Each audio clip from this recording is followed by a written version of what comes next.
Bonsoir à toutes et à tous. Je vais lire des extraits des maîtres zen. Ce sont des extraits accumulés depuis de nombreuses années.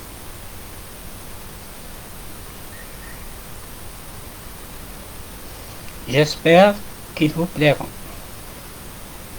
Je vais prendre un paquet donc de ce que j'ai enregistré.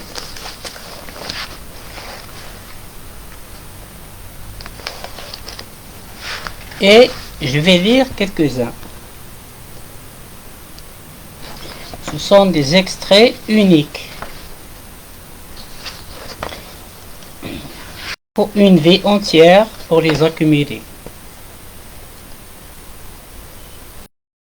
Ce sont des extraits que j'ai accumulés une vie entière.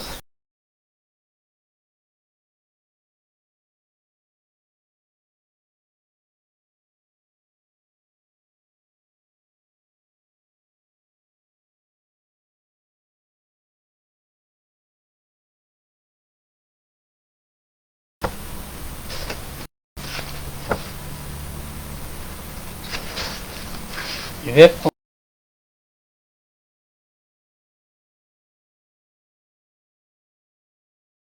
vais prendre un extrait du chemin de la tranquillité.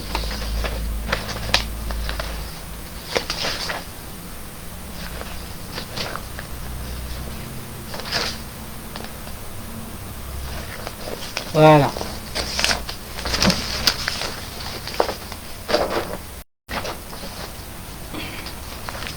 Et prendre donc un extrait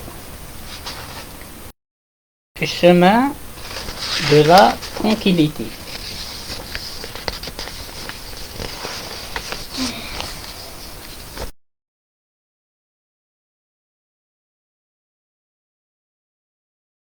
Page, 3 pages, 4 pages, 5 pages.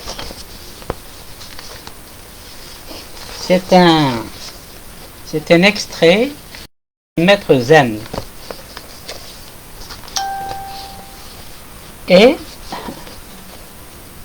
c'est très difficile. Vous voyez ici, c'est des extraits il y a des dizaines d'années. Les paroles des maîtres zen.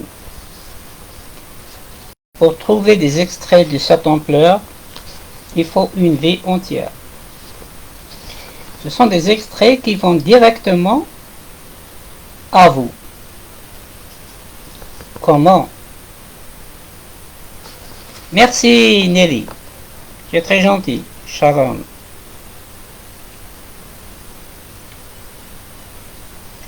Merci beaucoup Nelly d'être là.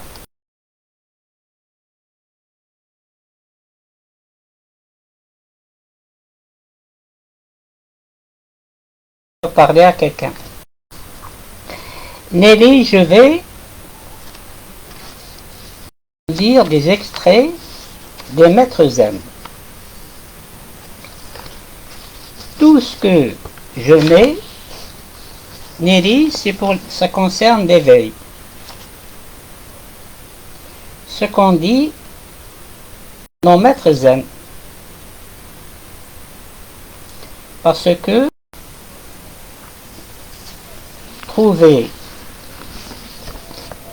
des guides, c'est très facile, mais trouver les vrais, c'est autre chose. Ok Nelly, je vais commencer, je vais dire beaucoup d'extraits des maîtres zen, et cette vidéo, vous pouvez la revoir après. Voilà, merci beaucoup Nelly. Tu es gentil. Tu peux revoir Nelly quand tu veux. Je vais pas supprimer la vidéo. Et quand tu as du temps, Nelly, tu peux revoir la vidéo. Je vais citer, j'ai pas mis son nom, je crois. Ils n'ont pas mis le nom du maître zen, mais ils ont mis Ashavagosa. Ashavagosa. Ok? Ce sont des extraits des maîtres zen, c'est très important. Une fois qu'on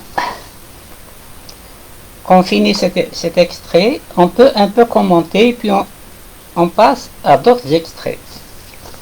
Et vice versa. Ok? Donc on va commencer par cet extrait.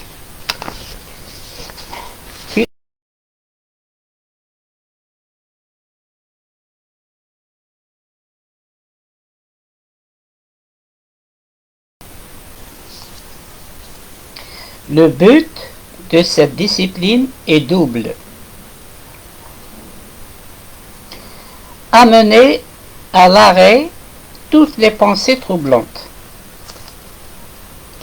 Et toutes les pensées distinctives sont troublantes.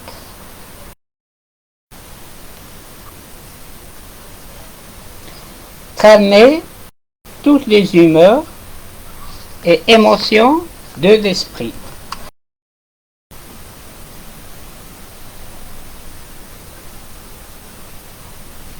Voilà.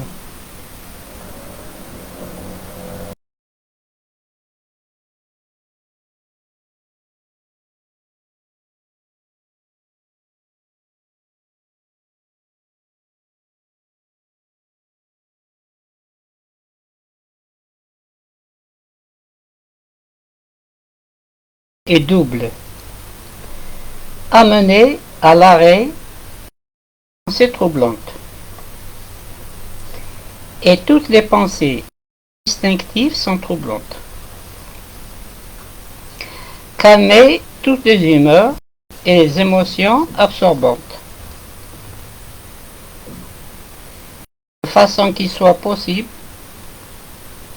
de concentrer l'esprit aux fins de méditation et de prise de conscience. Je pense qu'avant de dire les extraits des maîtres zen, il faudrait que j'en dise un mot.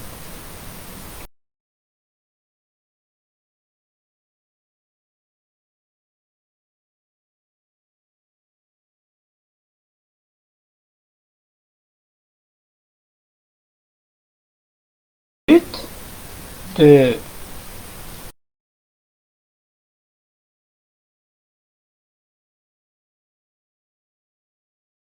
vous pouvez les étudier dans les livres du bouddhisme ou bien les livres des maîtres zen et tu peux Nelly avoir des connaissances.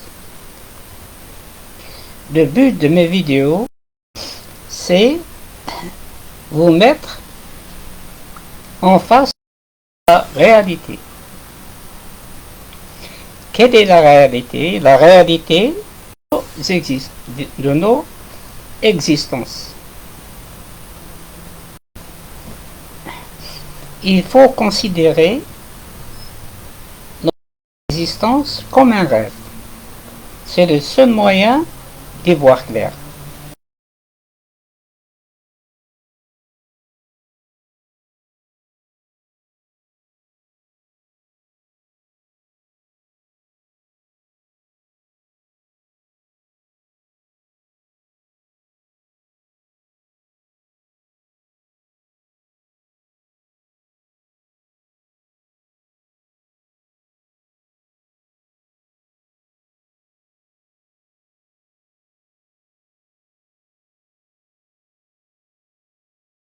Ce que montre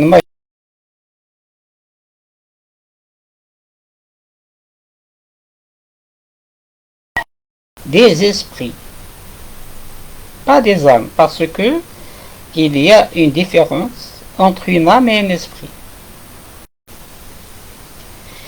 Nous sommes des consciences, mais des consciences qui se sont perdues. On s'est perdu.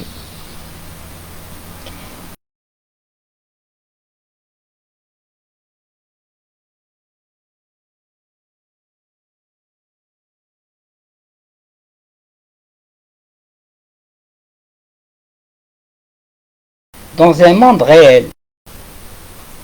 On croit qu'on agit. Et ce qu'on fait, on croit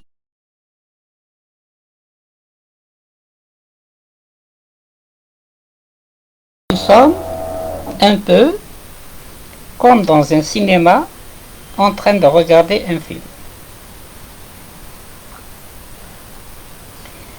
Quand on regarde un film dans un cinéma, il y a celui qui voit et ce qui est vu.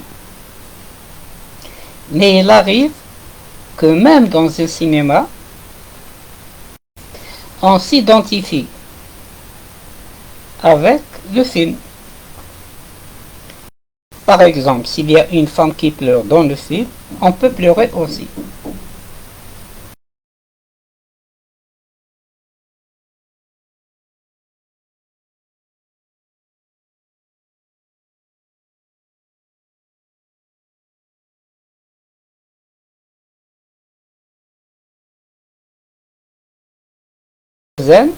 On dit à leurs disciples. Ce sont des textes vrais, amassés durant plusieurs années.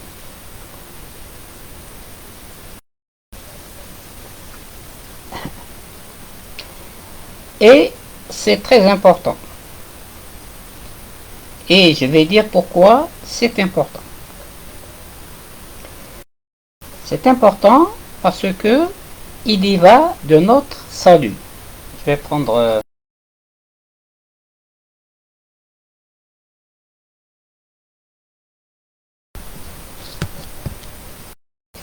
parce que il y va de notre salut.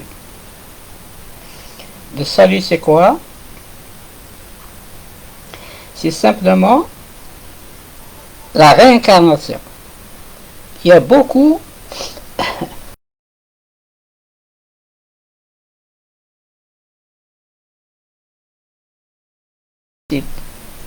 mais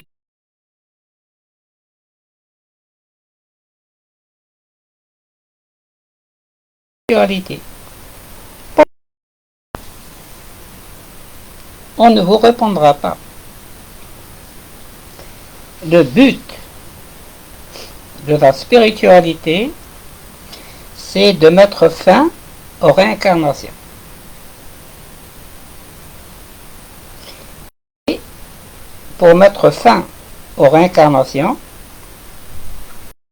il faut que le karma, les dettes s'arrêtent. Parce que il y a deux choses importantes à savoir. C'est que la réincarnation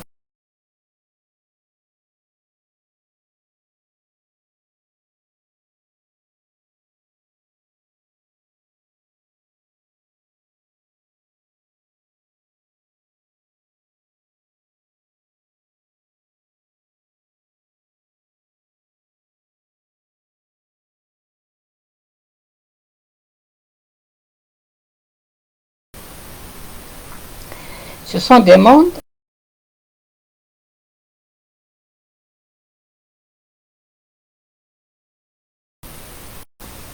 l'erreur que nous commettons, c'est de croire qu'on vit dans un monde réel et que nous sommes réels. Donc il y a l'observateur et l'observé. Or c'est faux. Le monde est écrit d'avance et celui qui vit dans le monde n'existe pas. C'est une illusion, aussi incroyable, aussi fantastique que cela puisse paraître. La majorité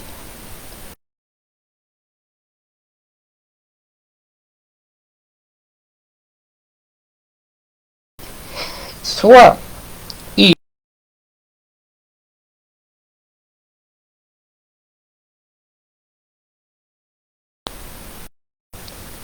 et donc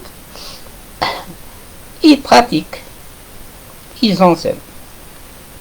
Et il ne faut pas oublier une chose très importante aussi, c'est que chaque maître, chaque Bouddha qui enseigne ne connaît pas toute la vérité. il n'existe pas un maître, un enseignant spirituel, un Bouddha, qui connaît toute la vérité. C'est ce que j'intitule la parabole de l'éléphant. Je l'ai répété.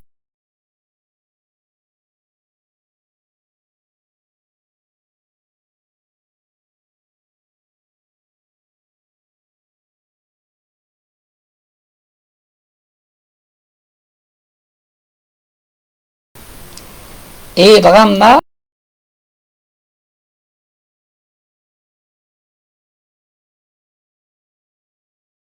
yeux, on ne voit pas l'éléphant, et il les amena près de l'éléphant, allongé par terre, et leur dit de toucher l'éléphant. Ils ne savaient pas qui était par terre. Chacun d'eux toucha chaque des 5 personnes toucha l'éléphant. Et il fit une description de ce qu'il toucha. Ok? Et après, le roi leur dit, qu'est-ce que vous avez touché? Chacun d'eux a fait une description de ce qu'il a touché. Et il a dit, c'est tel animal, l'autre a dit, c'est tel animal. Bien sûr, quand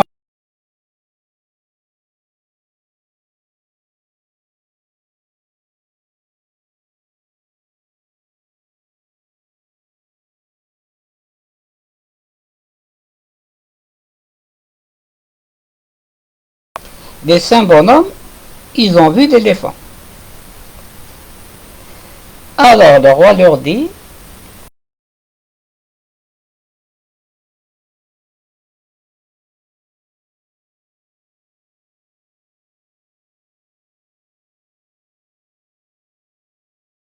chaque enseignant, n'importe lequel, ne peut pas enseigner la vérité totale. C'est comme regarder une plaine. Il faut monter sur la montagne et regarder toute l'étendue. C'est comme ça que Krishnamurti appelle la vision holistique. Voir tout l'ensemble. Si on ne voit pas l'ensemble, on ne peut pas voir la vérité. Donc, la parabole de l'éléphant nous montre que la vérité totale, personne ne peut l'acquérir. Et vous me direz comment, où est le problème?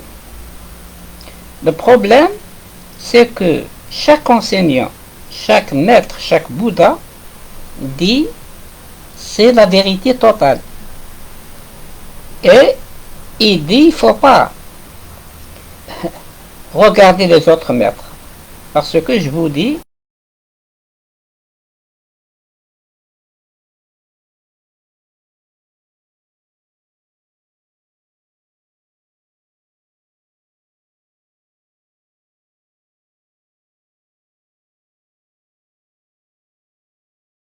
chaud, les enseignements de Bernard de Montréal, les enseignements de Patanjali, etc. J'en ai étudié à peu près une vingtaine de maîtres, des maîtres zen, des maîtres bouddhistes. Ils divergent sur leur enseignement parce que chacun d'eux a vu une partie de la vérité. Pour voir toute la vérité, il faut être dans ce qu'on appelle, ce que les hindous appellent le darshan, la vérité totale. Mais pour revenir à notre discussion, il faut savoir pourquoi la spiritualité est importante. Parce qu'on dira,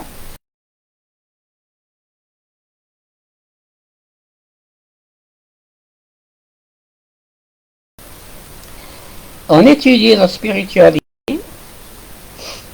pour réaliser l'éveil. On dit l'éveil. Les hindous l'appellent la bouddhéité. Ils l'appellent aussi le darshan, le monde réel. C'est-à-dire, il existe le monde réel, et il existe le monde irréel. Le monde réel, c'est ce qui est. Tout simplement, ce qui est change tout le temps, mais c'est ce qui est. Et il y a l'irréel, c'est tout ce qui a été créé. On sait très bien que tout a été créé. Les galaxies, les mondes, les univers, etc. Ils ne font que se reproduire. Ils changent tout le temps. Alors, le but de mes vidéos, c'est simplement de montrer que le but de la spiritualité, en premier lieu, c'est de mettre fin aux réincarnations. C'est-à-dire, une fois mort, on ne revient pas sur Terre. Voilà le premier but. Et de mettre fin au karma. Parce que il ne faut pas oublier que non seulement l'être humain se réincarne, mais le monde se réincarne. Même si la Terre disparaît, elle renaîtra. Et elle revivra encore la même chose. Le monde n'a pas été créé une seule fois, une infinité de fois. On meurt, on revient.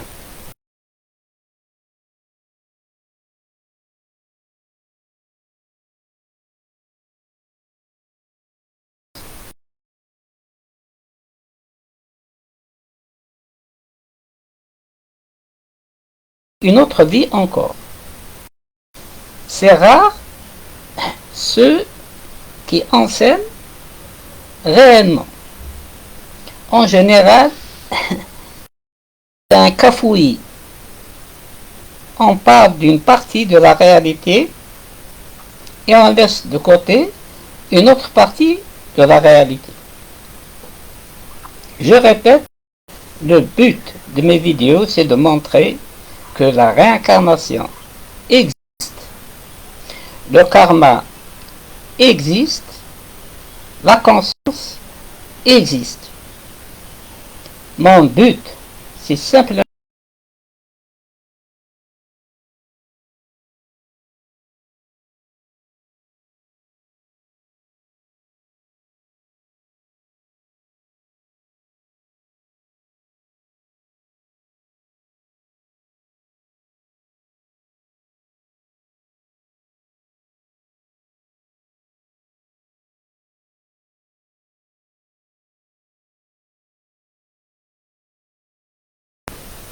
un bon karma. Le karma veut dire une dette. On doit payer la dette. La dette, elle se paye dans une réincarnation. C'est-à-dire, tant qu'on n'est pas éveillé, on se réincarnera tout le temps sur Terre. Le temps n'a pas d'intérêt. Ok? Il faut savoir que ce que nous sommes, ce que nous croyons,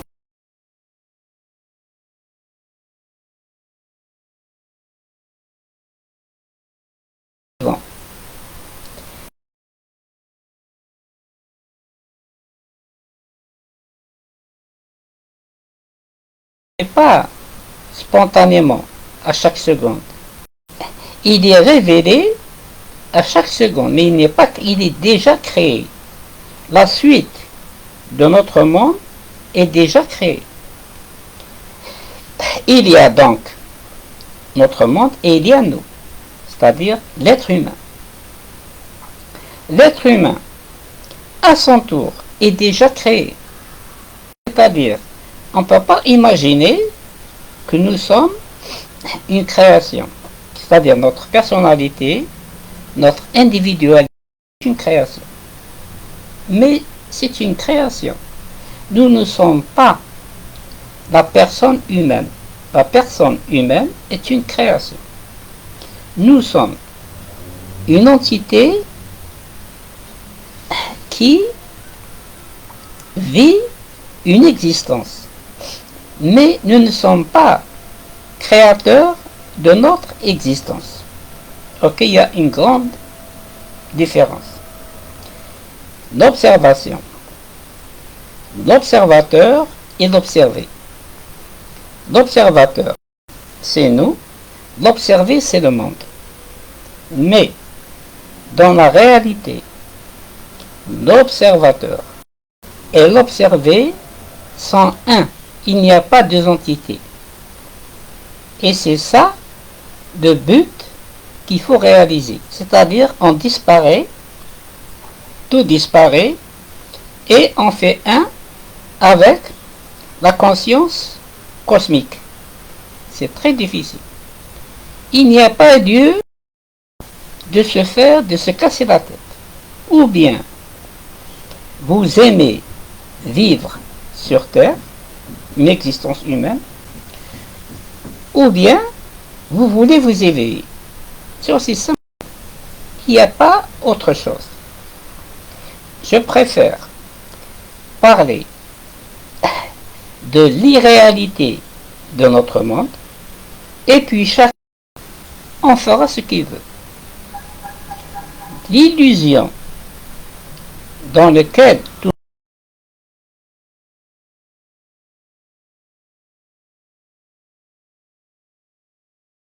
l'individu est. C'est ça en fin de compte. Il y a un monde et il y a un individu. Il y a un observateur et il y a ce qui est observé. On croit que notre existence, c'est nous qui la créons, c'est nous qui la vivons.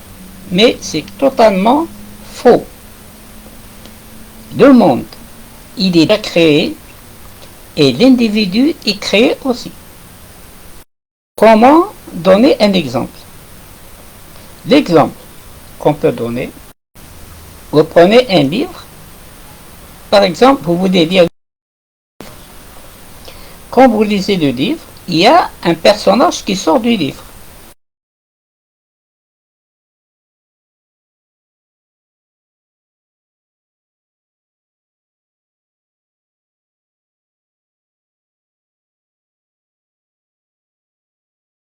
Même chose.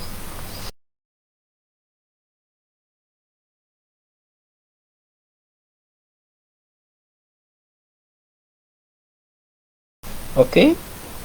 Par exemple, Zagdina, les personnages que je vois. Ok? Par exemple, Richard, il est déjà créé. Ok? Il n'existe pas un gars qui s'appelle Richard.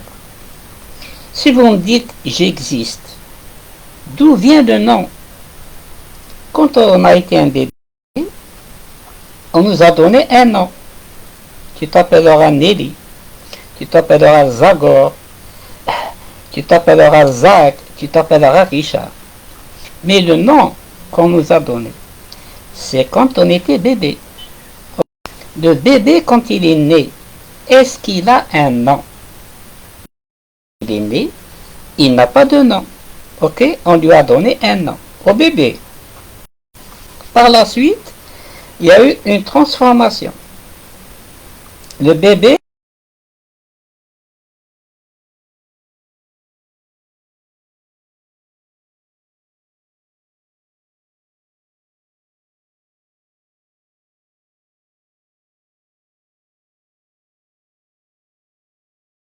enfant, avant plus adolescent.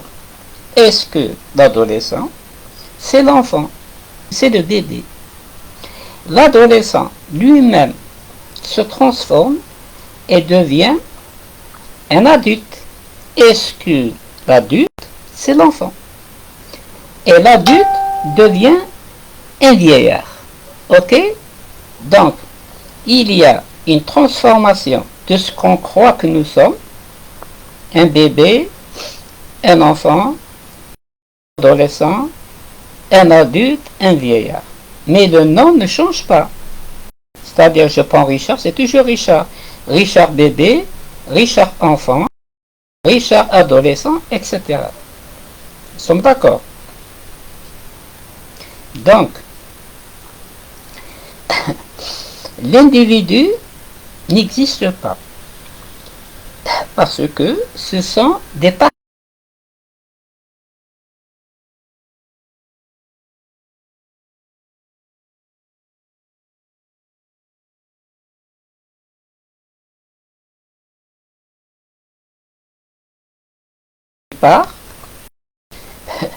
Il y a l'adolescent qui vit et puis l'adolescent il part, ainsi de suite.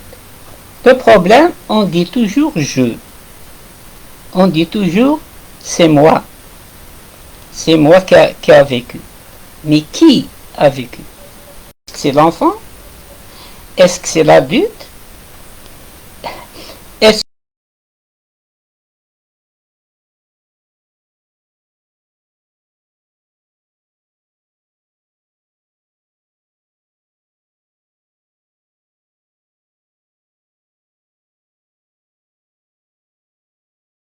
Si vous me dites ce n'est pas vrai, alors la voyance n'existe pas.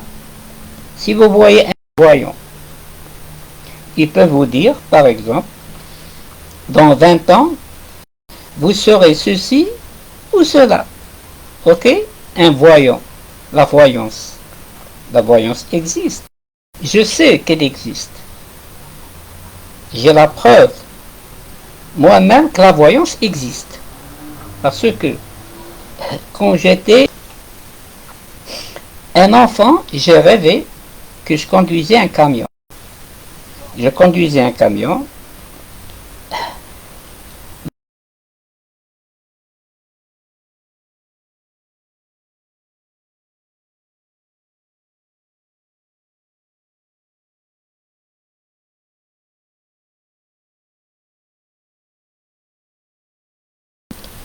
Je conduisais un camion. Je passais un permis de conduire où je conduisais un camion dans une rue déserte.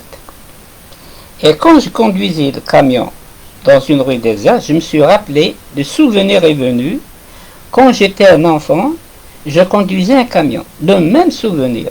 Donc j'ai la preuve que j'ai vu mon avenir 20 ans à l'avance. Donc déjà,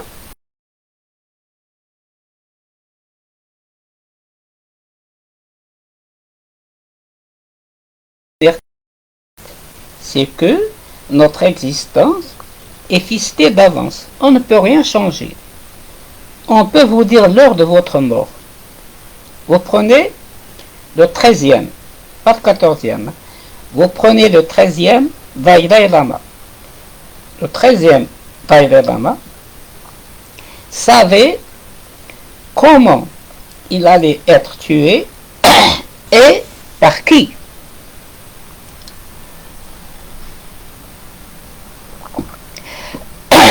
Il a dit ça, le 13e Dalai Lama, il a dit ça à ses amis.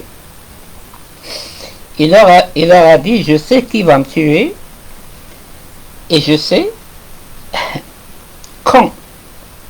Ses amis lui ont dit, mais puisque tu connais la personne qui va te tuer, et quand, pourquoi tu n'arrêtes pas? Il leur a dit, si j'arrête le gars qui va me tuer, en quelque sorte, je fais un faux bond au destin. Je triche. Et il s'est passé exactement comme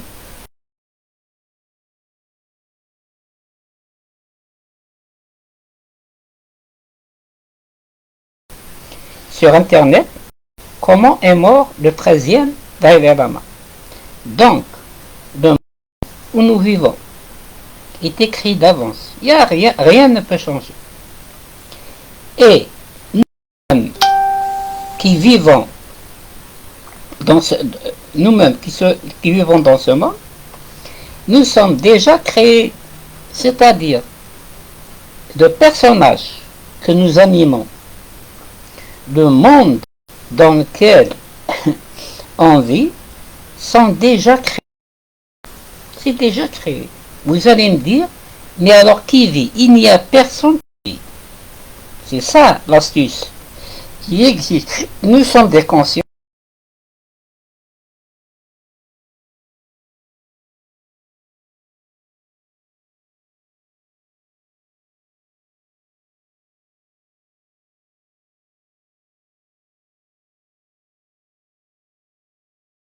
Disparaître.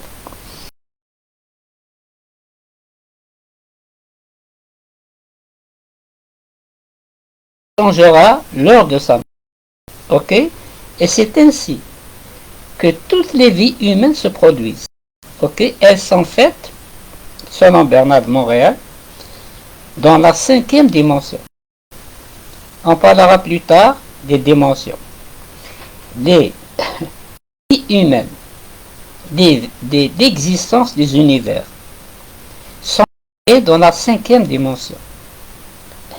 Tous les 1200 ans ou bien tous les 2000 ans, il y a une création.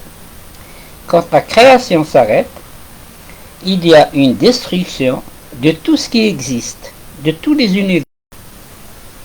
Et après, il y a le repos. Après, il y a renaissance. Des univers se recréent, et ainsi de suite. Et nous revenons sans cesse sur Terre. Prenons un exemple. Le monde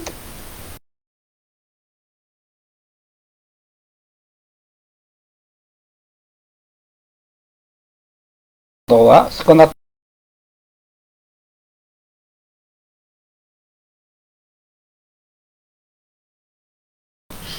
et puis, quand le monde arrive à un point de son évolution qui est compatible avec le niveau d'évolution où nous étions quand le monde a été détruit, on revient sur Terre. C'est-à-dire, on revient tout le temps. On renaît tout le temps sur Terre. Des milliers, des millions, des milliards de fois. La naissance, le bébé, l'enfant, l'adolescent, l'adulte, le vieillard, la mort, rebelote, on revient sur Terre, et ainsi de suite, ce qu'on appelle la réincarnation, le karma.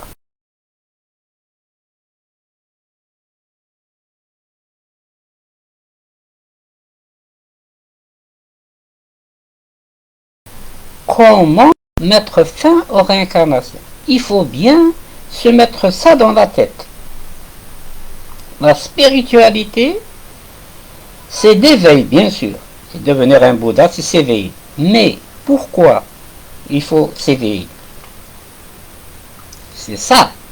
Parce que vous pouvez dire, je m'en fous. L'éveil, c'est pour ne plus renaître sur Terre. Aucun ne voudrait jamais remettre les pieds sur Terre. Même si vous lui donnez la présidence des États-Unis, même s'il a des milliards et des milliards d'euros, même si vous lui donnez le monde, personne ne veut revivre sur Terre. Aucun. Parce que, en fin de compte, qui vit? C'est une enveloppe, c'est le corps physique. Le corps physique, c'est une enveloppe. Il contient le cerveau, il contient le cœur, etc., etc. C'est une enveloppe. Il n'y a personne qui vit.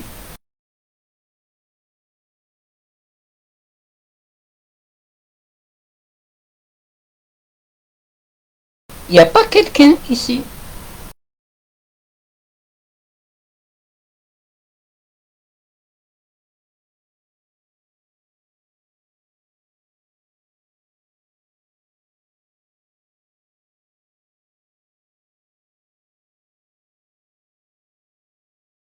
Le but des réincarnations, c'est d'exaucer le karma.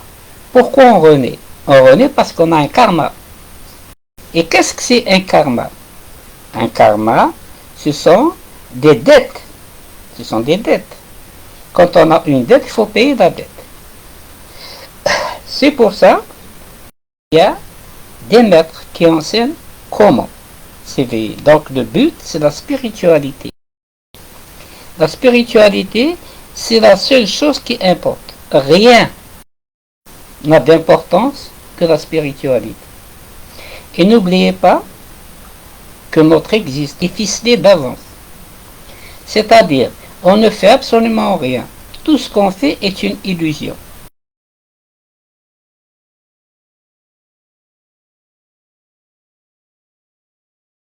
Parce que c'est inscrit dans notre existence.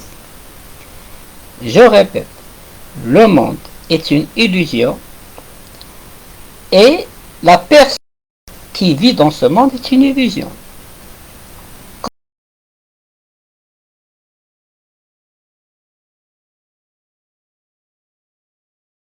Et que vous vous réveillez le matin, quand on fait un rêve, et puis on se réveille le matin, on ne peut pas retourner dans le rêve. Le rêve c'est terminé. Est-ce qu'on passe notre temps à penser au rêve? Non, c'est la même chose. Nos existences.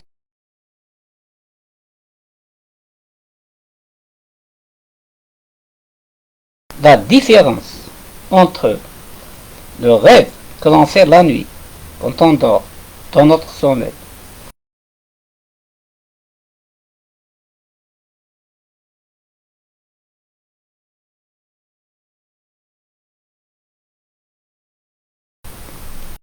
se répète. C'est-à-dire que on dort et puis dans demain on se... Ok, c'est un rêve conscient. Il y a le rêve inconscient. La nuit, quand on est dans le sommeil, on rêve. Mais est-ce que quand on rêve la nuit, est-ce qu'on se souvient de qui on était? On ne se souvient pas. On ne se souvient de ce qu'on est que lorsqu'on se réveille le matin. La même chose. On ne se souvient de qui nous sommes que lorsqu'on s'éveille. Ok? Donc, j'ai amassé plusieurs satsang, on peut dire, réunion des maîtres zen.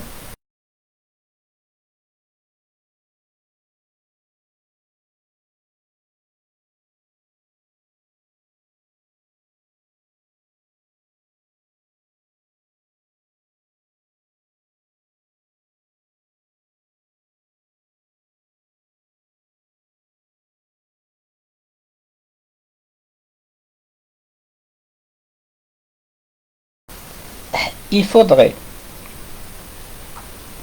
se mettre dans la tête que la spiritualité, c'est le réveil du rêve humain.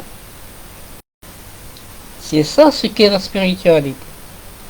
Quand on vit une existence sans aucune spiritualité, c'est comme si on n'a pas vécu. C'est-à-dire, on vit notre rêve. Il n'y a rien. Ce n'est que lorsqu'on pratique la spiritualité qu'on devient conscient. C'est-à-dire conscient de notre existence. C'est-à-dire, je donne un exemple.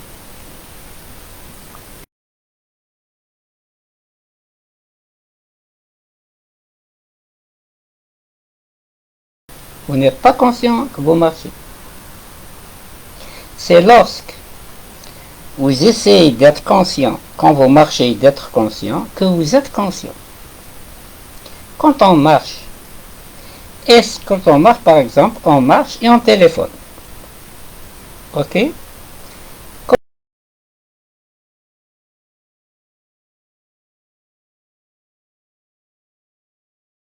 Marchant. Le corps marche. Qui fait marcher le corps? Comment le corps marche? C'est une autre question. Ok? Donc, on marche tout simplement et on essaye d'être conscient. C'est quand on essaye d'être conscient qu'on est conscient qu'on marche. C'est très difficile d'expliquer ça. Donc toute existence, tout ce qu'on fait durant notre vie n'a aucune importance. tout ce que vous faites, en bien, en mal, n'a aucune importance, puisque toutes ces existences sont déjà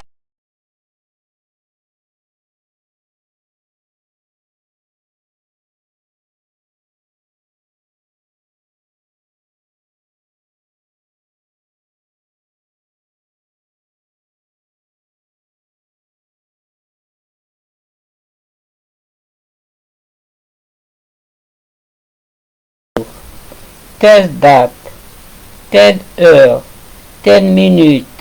Vous allez faire un accident, vous ferez cet accident. Pourquoi? Parce que nous n'avons pas de pouvoir de changer quoi que ce soit. Le monde est écrit. La personne est écrite. Il n'y a pas quelqu'un qui vit une existence. Ça n'existe pas. Ok? On croit qu'il y a une personne qui vit une vie. C'est faux. La personne n'existe pas. Et la vie qui croit vivre est une création. Le monde est une création. Tous les univers sont des créations. Il faut bien s'imprégner de ça.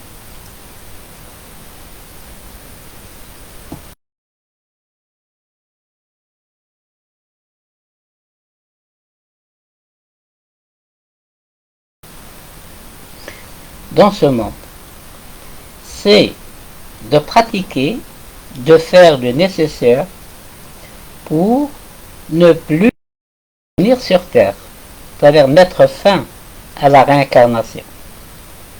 Et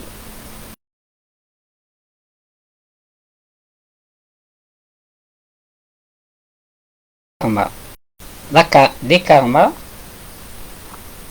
ce sont nos actions. On ne peut pas supprimer les actions, c'est impossible. On ne peut pas supprimer le karma, c'est impossible. Le seul moyen de supprimer le karma qui, à cause de lui, on renaît sur terre d'éveil. Parce que, dans un rêve, si vous faites un cauchemar dans le rêve, comment pouvez-vous vous en sortir? Le seul moyen de se sortir du cauchemar durant la nuit, c'est de se réveiller du cauchemar. La même chose. Une fois que vous êtes éveillé,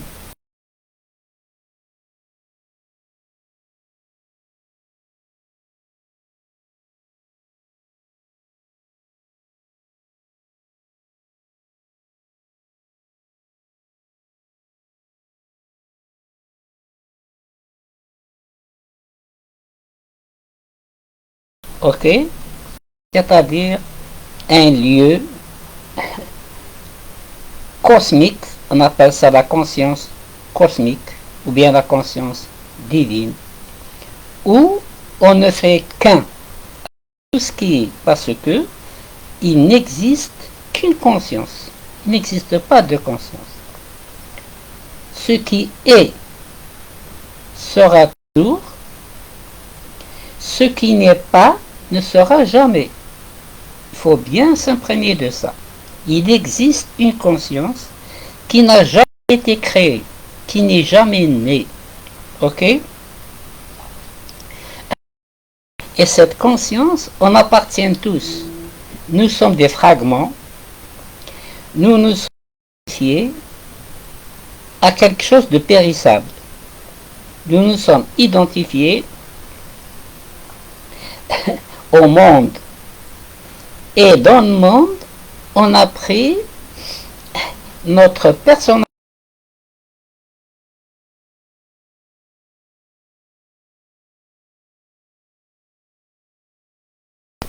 est une illusion. Tout ce que vous faites ne sert strictement à rien. Que vous soyez le président des États-Unis, que vous un multimilliardaire, que vous possédiez tout ce que vous voulez, ça sert à rien du tout. Absolument à rien. Dans le rêve, quand vous faites un rêve, est-ce que ça a une importance que vous ayez des milliers de choses ou que vous soyez riche? Ça sert absolument à rien. Ok? Dans le rêve, tout ce que vous voulez, si vous voulez le matin. Ok? Même si on vous donne n'importe quoi, quand vous faites un rêve, vous dites non, j'ai pas besoin, je vais me réveiller. Ok? Parce que vous savez que c'est un rêve. La même chose. Tout ce que vous êtes, tout ce que vous faites ne sert absolument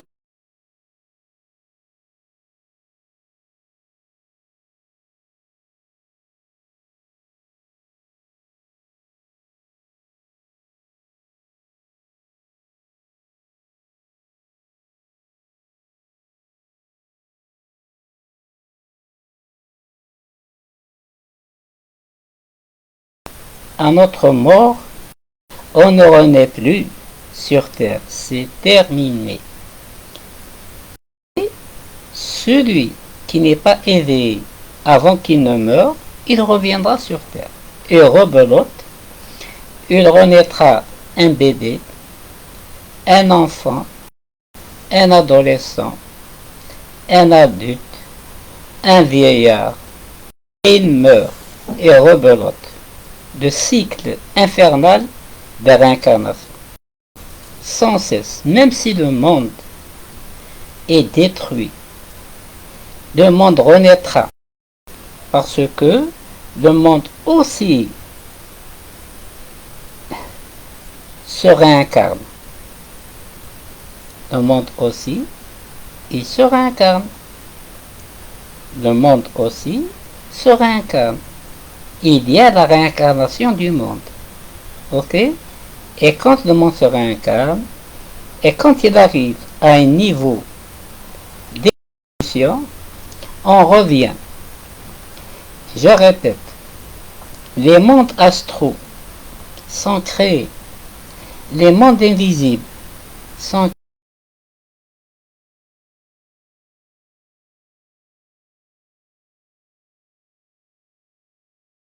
septième dimension. Sont créés la dimension astrale. Mais il existe une dimension qu'on appelle le monde éthérique. Dans Bernard de Montréal, on a parlé du monde éthérique. Il y a la huitième dimension, la neuvième dimension, la dixième dimension, la onzième dimension. C'est dans la douzième dimension que se trouve le soi divin. Le soi divin est notre nature propre, dont nous sommes une émanation. Nous et notre subconscient. Parce que notre subconscient, c'est ce qu'on appelle l'inconscient. C'est nous. On s'est divisé en deux parties. L'inconscient possède les 9 dixièmes de la conscience et nous, on a un dixième.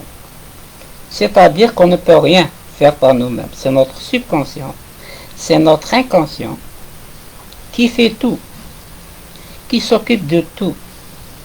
Par exemple, si je prends un verre d'eau, j'ai soif.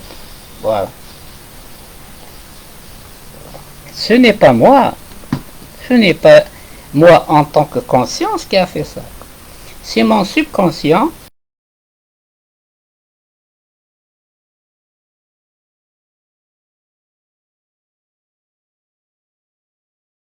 Il faut prendre la conscience du subconscient. Il faut se l'approprier. Ok? Nous sommes, par exemple, nous sommes 10% de notre conscience. Pour s'éveiller, il faut augmenter.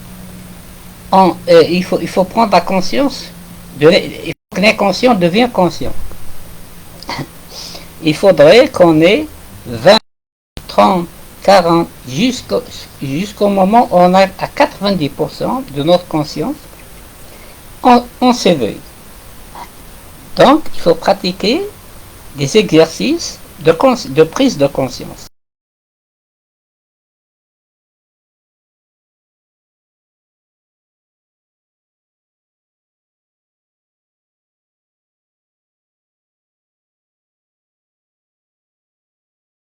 journée. Quand on se réveille le matin,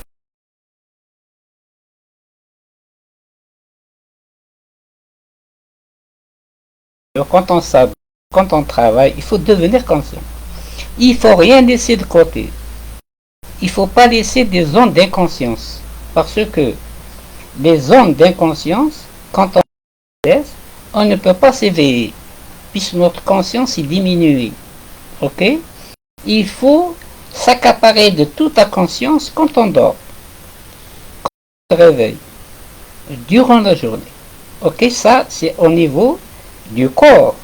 Il y a un autre niveau qui est le niveau de l'esprit.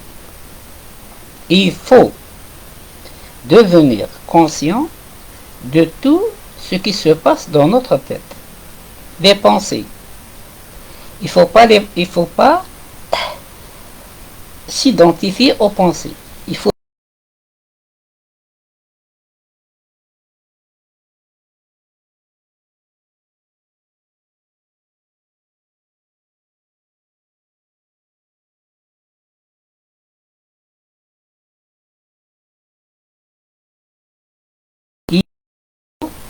à tout prix devenir conscient de ce qui se passe dans le mental, les pensées, les émotions, etc. Pourquoi? Parce que il faudrait accaparer la conscience. Notre conscience, elle a été en plusieurs. Ok? Il faudrait devenir conscient de toutes nos activités durant la journée. Il faudrait devenir conscient de ce qui se passe dans notre tête, n'est-ce pas? Et en s'accaparant de tout ça, quand tout ce qui est inconscient devient conscient, on s'éveille. La même chose. Ne croyez pas qu'il y a une différence. C'est la même chose qui se produit quand on se réveille le matin. Après une journée, c'est la même chose. Comment se produit le phénomène? Je ne sais pas. Le fait est que c'est la conscience, c'est la prise de conscience. Donc, des pratiques, des exercices pour devenir conscient, c'est la seule chose qui vaut la peine. Parce que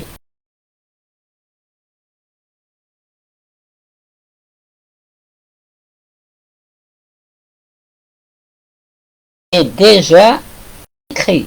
Ça ne sert à rien de se torturer l'esprit.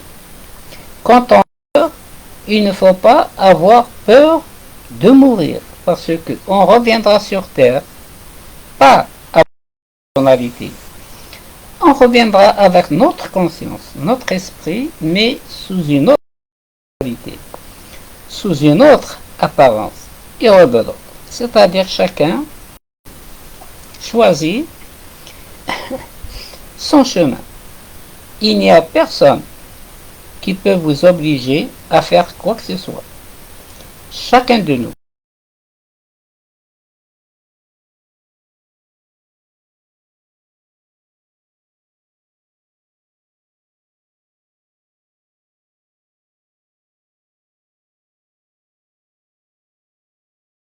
Vous pouvez pratiquer la spiritualité. Ok? Et la croyance ne sert à rien. C'est-à-dire que les religions ne servent pratiquement à rien du tout. Les religions, c'est simplement, elles sont faites pour donner une occupation au genre humain. C'est tout. Il y a l'islam, il y a peut-être 2 milliards. 2 milliards sont occupés par la religion. Il y a peut-être 2 milliards de chrétiens, ils sont occupés, etc. Ok? Même le bouddhisme, même les religions orientales, elles aussi, elles occupent les gens. Ok? Mais tout ça, c'est une parce que le but, c'est d'éveiller, se réveiller. Et cela, je vais passer à la lecture des textes fondamentaux, c'est-à-dire des textes des réellement des maîtres, que ce soit le Bouddha et des maîtres zen. Ok? Les textes de ce qu'ils ont dit à leurs disciples. Ok?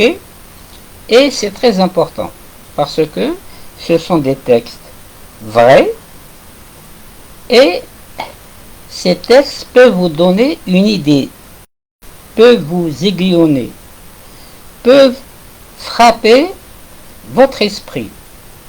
Ok? Ils peuvent vous réveiller et puis vous conduire à un chemin, à un certain chemin. Je vais essayer de lire quelques textes et donner une intonation. Ok? Pour vous donner une idée de l'enseignement du maître. Je vais prendre au hasard, je vais essayer de ne pas prendre un grand texte. Je vais prendre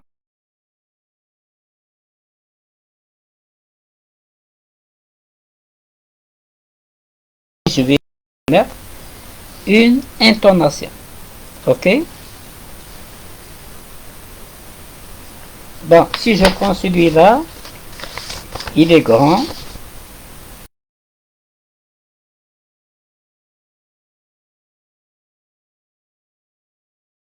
Prendre un texte DG.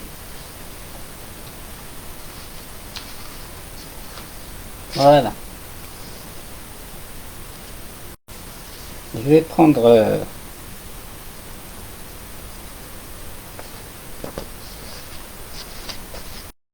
par exemple les actions. Ok, voilà un texte des maîtres des actions. Je suis le fruit de mes propres actions. Je suis l'héritier de mes actions.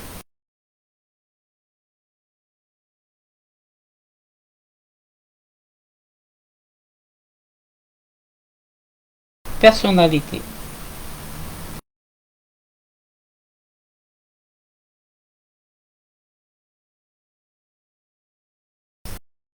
J'en serai tôt ou tard l'héritier. Bon, je vais choisir, je n'ai pas choisi, je vais essayer de voir d'autres textes. C'est un peu mélangé.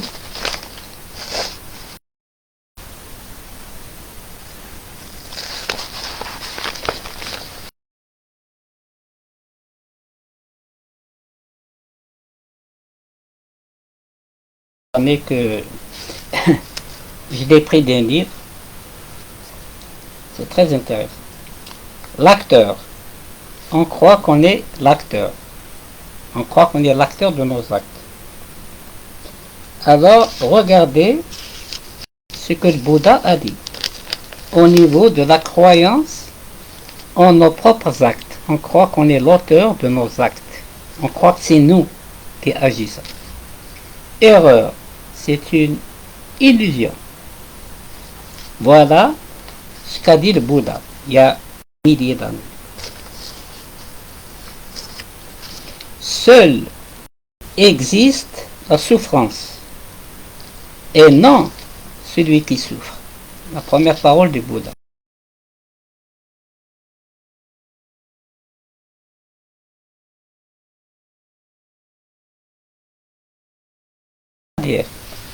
Il dit que la souffrance existe. Quand quelqu'un souffre, c'est vrai, il souffre.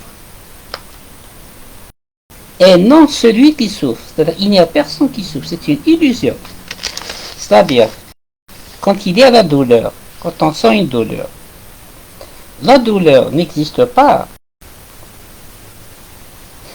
C'est nous qui nous sommes identifiés à la douleur.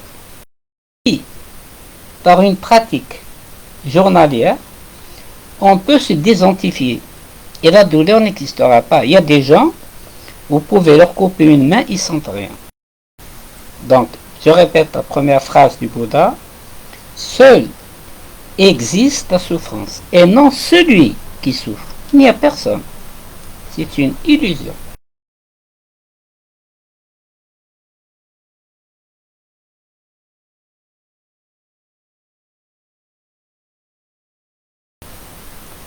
Maintenant, son auteur, c'est-à-dire, quand vous faites une chose, vous prenez un verbe.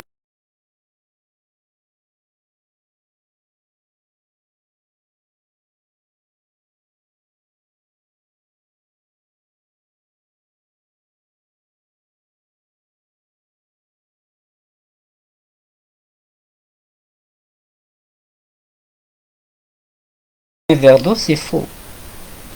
On voit quelqu'un prendre un verre et il dit c'est moi qui a pris le verre, c'est moi qui l'ai bu. C'est faux. Personne n'a pris de verre d'eau. Aussi incroyable que cela puisse paraître. Je répète, il dit, il y a l'action, mais il n'y a pas son auteur. Il y a qui fait l'action. Ce sont des paroles subtiles. C'est difficile de comprendre ça. Troisième parole du Bouddha. Le nirvana existe. Mais celui qui le poursuit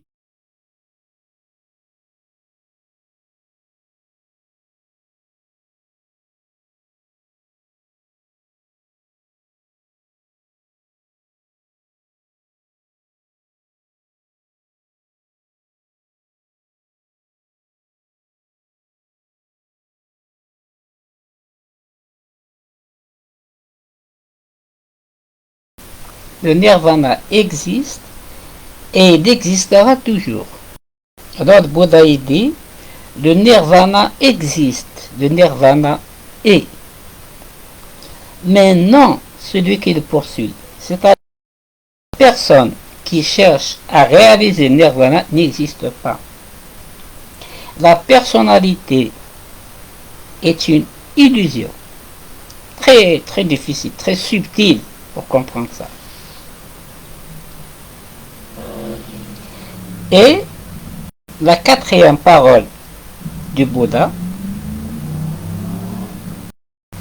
il y a le chemin, c'est-à-dire il existe le chemin, il y a le chemin, mais non le voyageur, mais non celui qui fait le voyage. C'est-à-dire le Bouddha revient toujours, la personnalité, le moi, le je, l'individu n'existe pas. C'est une illusion. Donc, dans ce monde, puisque le monde est une illusion, puisque le monde n'existe pas, puisque la personne, le je, le moi n'existe pas, c'est une illusion. Ok? Alors, pourquoi se casser la tête? Pourquoi souffrir? Ok? La seule chose, je répète, qui vaut la peine, c'est la fin de la souffrance, c'est la fin des réincarnations. C'est débusquer le faux moi, croire qu'il y a quelqu'un qui dit, je vous pose la question, est-ce le bébé? Est-ce l'enfant? Est-ce l'adolescent? Est-ce l'adulte? Est-ce le vieillard? Qui êtes-vous? Il n'y a personne. Aussi incroyable que cela puisse paraître, il n'y a personne. Le monde est une illusion et celui qui croit vivre dans un monde, ce leurre, c'est une illusion. C'est un rêve. Notre monde est un rêve conscient. Et la nuit, quand on fait un rêve, on dit c'est un rêve inconscient. Ok? La nuit, on dit que l'esprit dort. Et c'est notre subconscient, notre imagination, qui fait des rêves. Et puis on se réveille le matin et ça continue. Donc, je répète les 4 phrases du Bouddha. Elles sont vraiment très utiles et très intéressantes. Vous pouvez revoir cette vidéo, n'est-ce pas, et relire encore ces phrases. Je répète des phrases du Bouddha lui-même, de Siddhartha Gautama. Gautama, le Bouddha. Je vais les répéter encore une fois. Seul existe la souffrance. La souffrance existe. Mais souffrance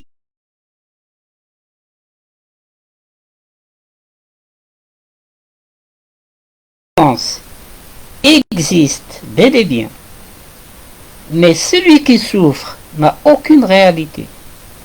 C'est-à-dire le je, quand vous dites je souffre, j'ai mal, c'est une illusion. Comment se produit le phénomène? Ça, c'est une autre histoire.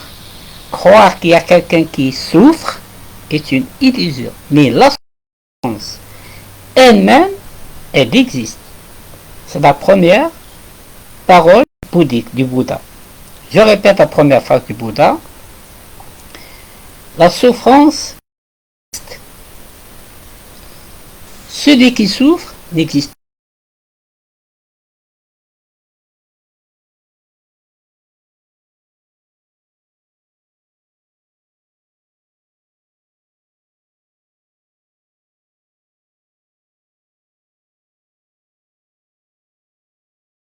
L'action existe. C'est-à-dire quand vous jetez une pierre, elle existe. Il y a quelqu'un qui a jeté la pierre. Mais non son auteur. Mais non celui qui a jeté la pierre. Quand vous jetez la pierre, prenez une pierre, vous la jetez. L'action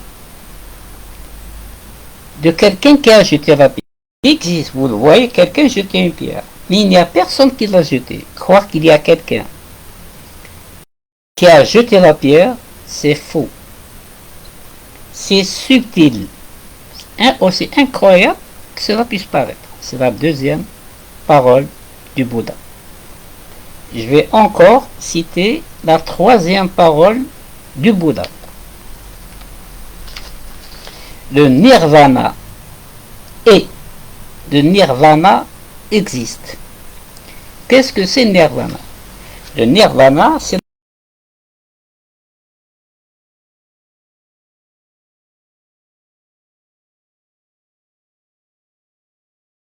des hindous darshan.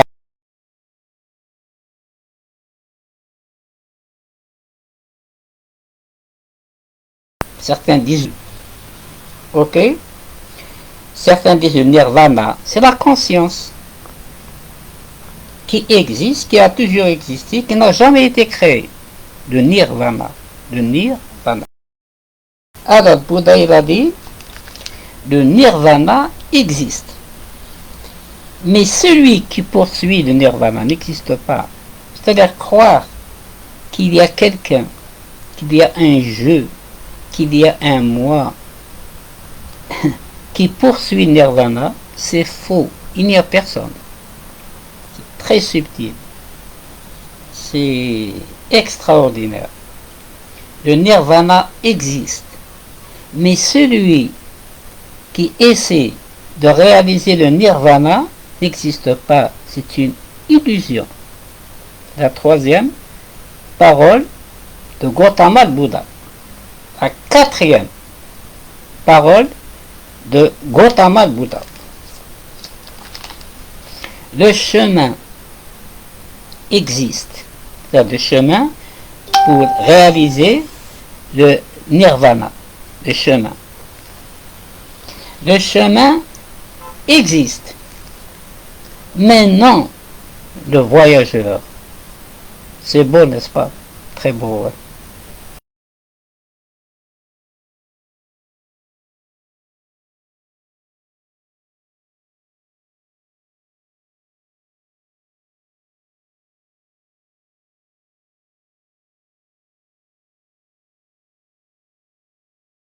Ok?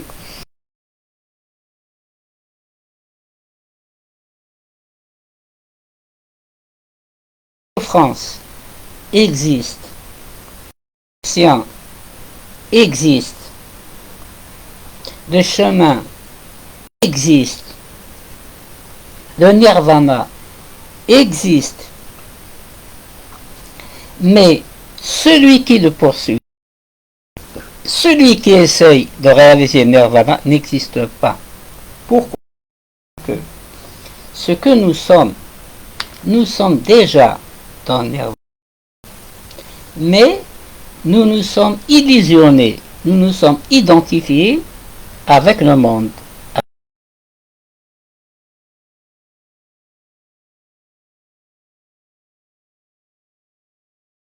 Nous nous sommes identifiés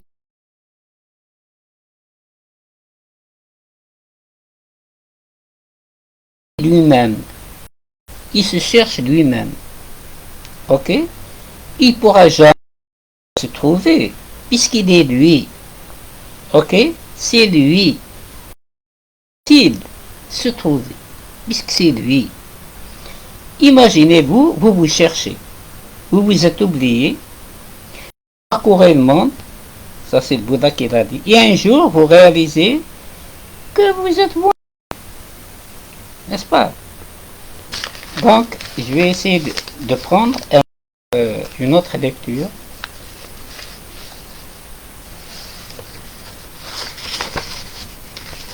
Ça, je crois que c'est très intéressant.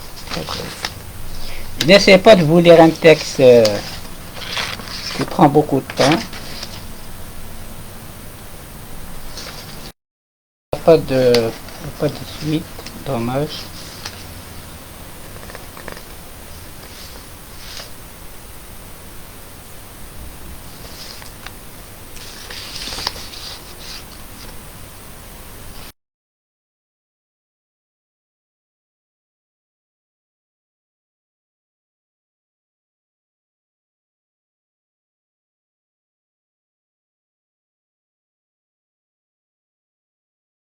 Très intéressant, très subtil et merveilleux.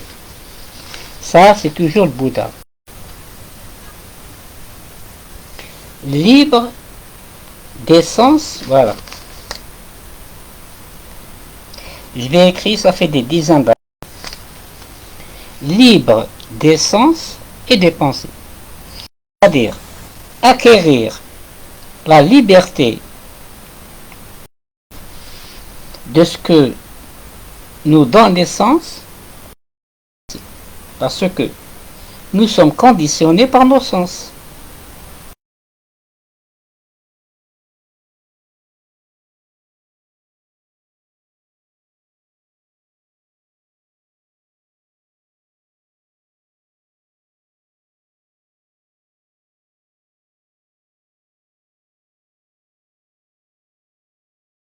Et des pensées nous embêtent chaque seconde. Chaque seconde, on est conditionné par les pensées. Et n'oubliez pas que la vitesse des pensées, la vitesse de propagation des pensées, est plus rapide que la vitesse de la lumière. Elles sont rapides. On ne les voit pas. Ok? Et entre deux pensées, quand il y a une pensée, il y a une deuxième pensée qui vient. Il y a un vide entre, comme la lumière. La lumière est discontinue. Il y a la lumière et il y a l'ombre. Il y a la lumière, il y a l'obscurité. Mais, comme la lumière, elle est rapide, c'est un éclair, on ne voit pas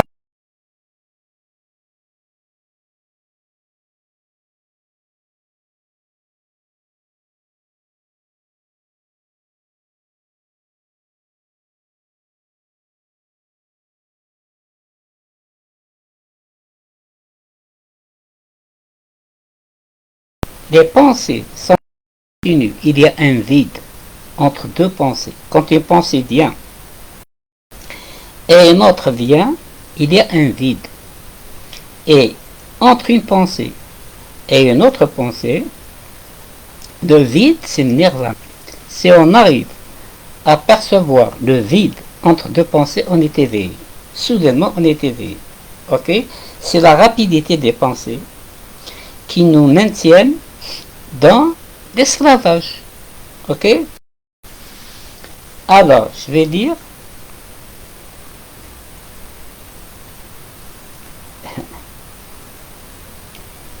je crois que la vidéo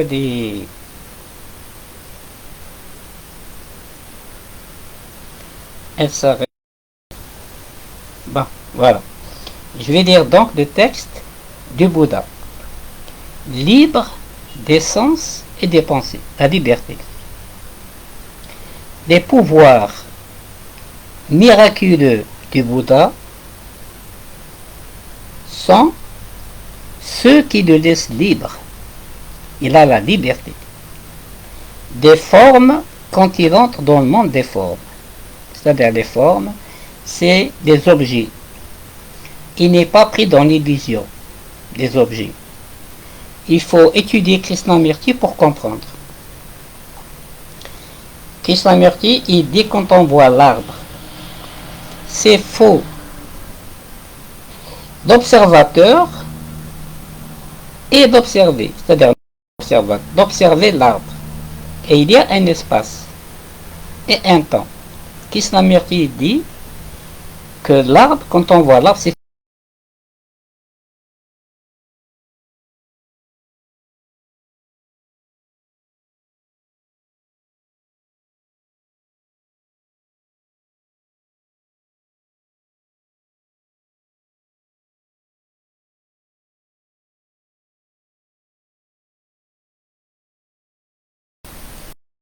eh ben, le Bouddha, il dit la même chose.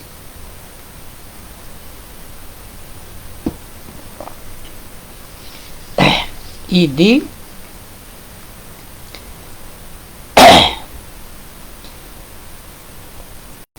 le Bouddha est libre quand il entre dans le monde des formes. C'est-à-dire, quand le Bouddha regarde un objet, il ne voit pas l'objet, il voit la réalité. Les sens, des objets, c'est l'œil, c'est le sens. Les sens. Le Bouddha est libre, entre dans le monde des sens. C'est-à-dire, quand on entend un son, le son n'est pas rapide. C'est-à-dire que le son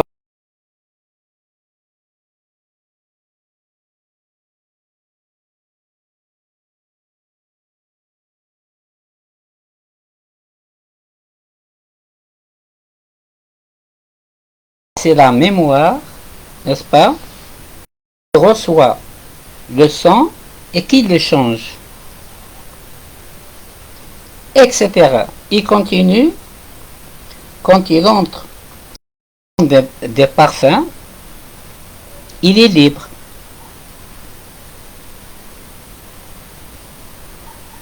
Quand le Bouddha entre dans le monde des pensées, les pensées n'ont pas de prise sur lui. C'est-à-dire, là, il parle des sens. Il parle des 6 pouvoirs miraculeux. C'est-à-dire que les 6 sens. On a les 5 sens, tout le monde connaît. On a le 6e sens. Alors, le Bouddha continue.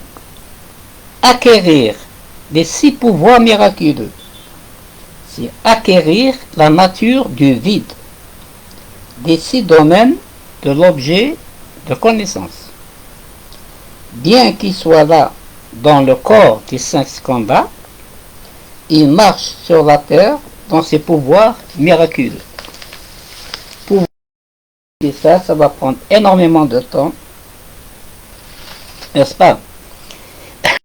J'ai amassé beaucoup de documents incroyables durant une vie.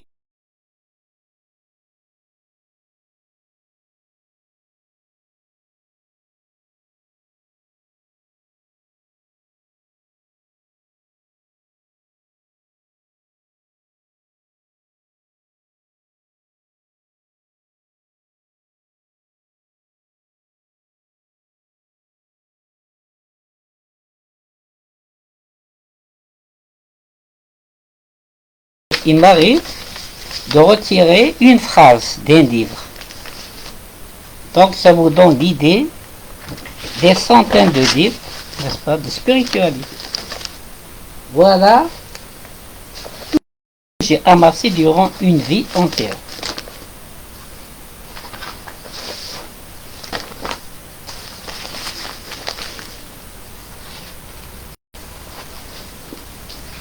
Voilà, vous voyez un peu, je vais vous montrer.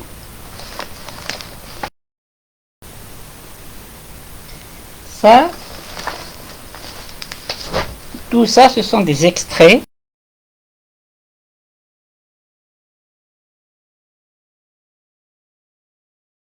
Je retire ce qu'il y a d'important. Il m'arrive dans un livre de retirer une phrase. Ok? Une phrase. Alors, pour voir, je voudrais bien faire un livre. Un livre où je vais mettre tout ça dans un livre. Ok? Et bien sûr, l'éditer. Si je devais vous lire tout ce que j'ai pris dans ces documents extraordinaires, il faudrait des années. Ok? Mais je vais essayer de temps en temps de vous lire quelques-uns. Voilà. J'ai parlé à peu près 2 heures. Je voudrais continuer, mais je préfère arrêter la vidéo parce que en général ceux qui regardent ne peuvent pas supporter beaucoup d'heures. Ils écoutent un peu puis ils laissent.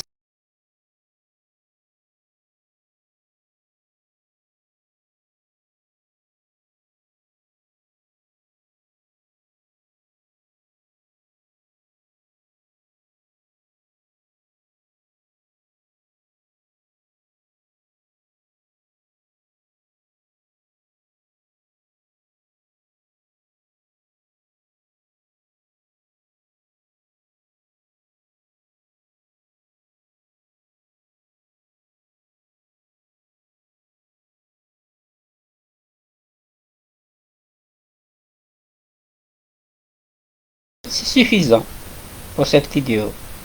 Cette vidéo, c'est ma 11e vidéo. Si vous voulez retrouver les autres vidéos, vous allez dans ma page, vous regardez les vidéos et vous voyez première vidéo, deuxième vidéo, troisième vidéo. Cette vidéo, c'est la 11e. Ok? J'en ferai tant que je serai vivant. Mais je vous adjure, ce ne sont pas des vidéos faites pour passer du temps. Ce sont des vidéos qui vont vous pousser à pratiquer la spiritualité et à essayer de vous éveiller. Parce que même si vous n'arrivez pas, comme moi, à vous éveiller,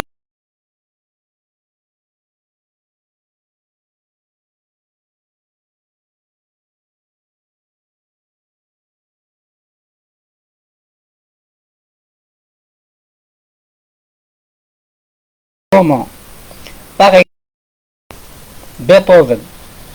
Beethoven, comment à 5 ans, il est devenu un artiste? Parce qu'il a joué de la musique dans ses anciennes réincarnations. Il a apporté tout ce qu'il a étudié. Et à 5 ans, il est devenu un génie. On n'a rien sans rien. Vous commencez la spiritualité maintenant.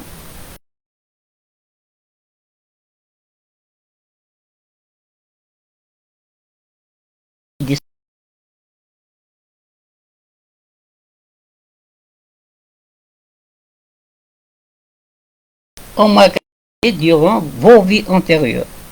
Personne n'a rien pour rien. Si vous étudiez la spiritualité dans vos vies futures, vous allez gagner. Soudainement, vous allez vous intéresser à la spiritualité. D'où vient ce sentiment? C'est parce que vous avez étudié la spiritualité dans vos vies antérieures. Donc vous avez tout à gagner en pratiquant la spiritualité.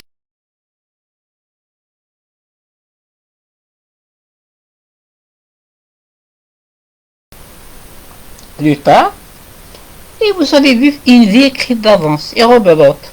La naissance, la vieillesse, la mort, la souffrance, ainsi de suite. Et c'est interminable. Donc, il faut commencer d'une manière ou d'une autre la spiritualité. Ok?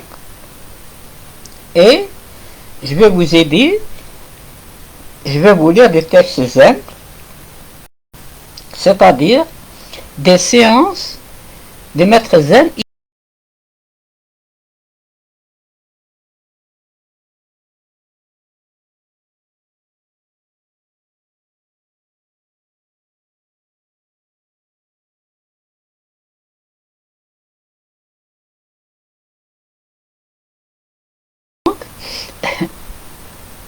Et je vais vous laisser.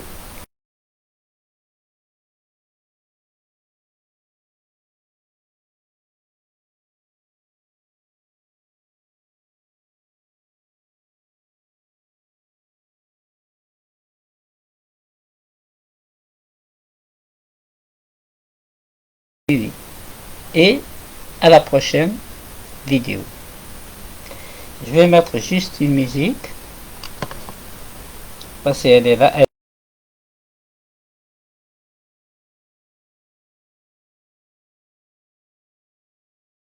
Voilà. Et puis à la prochaine vidéo.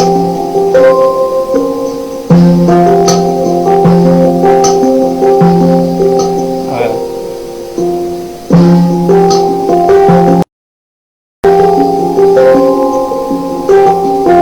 Merci d'être là.